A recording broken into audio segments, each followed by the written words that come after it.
In this video, I will show you how to transfer your TikTok shop balance to GCash. First, open your TikTok app and tap on your profile at the bottom right. Then, look for the 3-bar icon at the top right of your screen and tap it. From the menu, find and select Balance.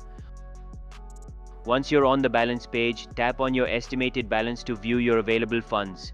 You'll see different sources like live rewards and other earnings. Tap on the one where you have funds. Now you'll see two options, withdraw and exchange. Tap on withdraw and you'll be asked to choose or add a payout method. If GCash is supported in your region, you can add your GCash account details and proceed with the withdrawal.